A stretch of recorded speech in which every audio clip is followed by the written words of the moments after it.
Сәлем достар. Бүгінгі денсаулық арнамызға қош келдіңіздер. Семіздіктің құтылу жолдары. Қазір таңда Қазақстанда, бүкіл әлемде осы үлкен проблема. Осы мәселе бойынша айтамыз.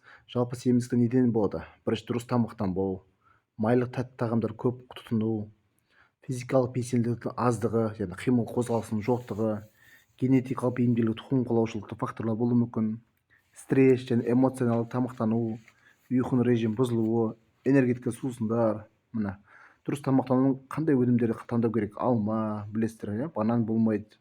Алма дәрумінде қандай витаминдер бар? Калориясы өте аз, мысалы, жеміс жидектерден. Жалпы бүгінгі таңда дақылдар энергия береді, иә? Ас қорытуды да жақсартады, алманың негізі көмектеседі. Ақуызға бай тағамдар бұлшық массасын сақтауға көмектеседі екен. Дені сау майлар омега-3 қышқылдарымен қамтамасыз етеді екен. Және біз білеміз, спорт жағынан қимыл қозғалыс көп болса, қаншалықты көп болса, соншалықты адам организмі өте пайдасы орасан зор. Сол үшін ерінбеңіздер. Осы күнделікті қозғалыс денсаулықтың негізі, міне суретте көргендеріңіздей, жүгіру немесе әртүрлі жаттығулар жасап, күнде кем деген 30 минут серуендеп далада, тамаққа тойып алып үйге тамаққа тойып алған соң жатуға болмайды. Өйткені қимыл қозғалыс болған кезде тамақтың ас қорытуға да өте орасан зор екен. Міне тағы да бір жағдай психологиялық факторлар, эмоционалды тамақтануды басқару дейді. Мысалы, эмоционалды тамақтану стресс. Білесіздер, иә? Тамақтану кезде стресс болса, басқа да эмоционалға байланысты шамадан тыс тамақ тұтыну, оны басқару үшін, көп тамақ жейтін болсақ, өзіміздің асқазан дұрыс қорытылмай, мезийін, басқа дәрілер ішіп, болмаса кола ішеміз, ол өте асқазанға өте зиян. Әсіресе кешкі 6-тан кейін жеуге болмайды. Эмоционаларды таңдау дейді. Мысалы, қарап тұрсыз, ұйқы режим қанша уақыт ұйықтау керек? Адамды 7-9 сағат ұйықтаса, күнделікті норма екен. Ұйқы қанған адамның жұмысқа да энергиясы жақсы болады. Ұйқысы қанбаса, ол кезде ертесіне жұмысты бәрі талбаса болады. Сол ұйқы сапасын жоғары қылу керек. Дұрыс ұйықтау керек, дұрыс тамақтану керек.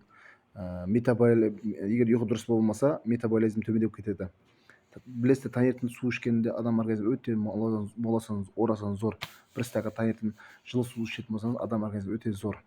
Мысалы, су өмір негізі, ол ағзадағы көптеген процестер үшін маңызды. Көрдіңіздер ма?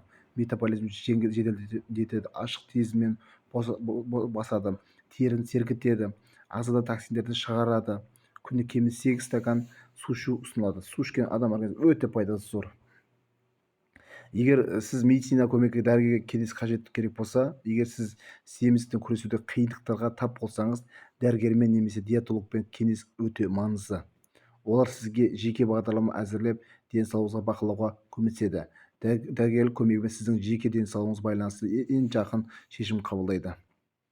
Міне, мотивация болған адамда күнделікті мен таңертең тұрамын, жүгіремін, арықтаймын, нанды азайтамын, майлы тамақтарды жемеймін деген сияқты өзің режим болды. Сол режиммен істейтін болса, күнделікті мақсат қоятын болса, алға қойған мақсатына, сол адам жетеді міндетті түрде.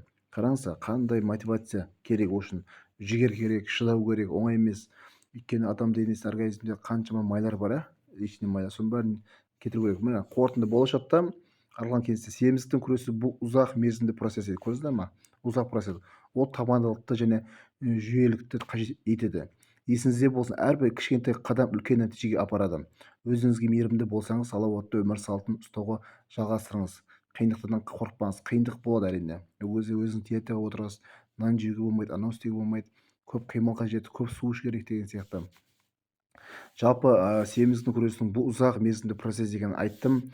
Өзіңізге мейірімді болыңыз әрқашанда. Салауатты өмір салтын ұстауға жалғастырыңыз. Қиындықтардан қорықпаңыз ешқашанда. Денсаулық бұл сіздің ең үлкен байлығыңыз. Сол үшін, құрметті достар, денсаулыққа мән беріңіздер, көп шынығыңыздар, далада жүріп серуендеп, жақсы ойлармен жүріңіз. Стресс, жаман ой, арам ойлардан, жаман нәрселерді шығарып, тек қана салауатты өмір сақтаңыз. Жақсы.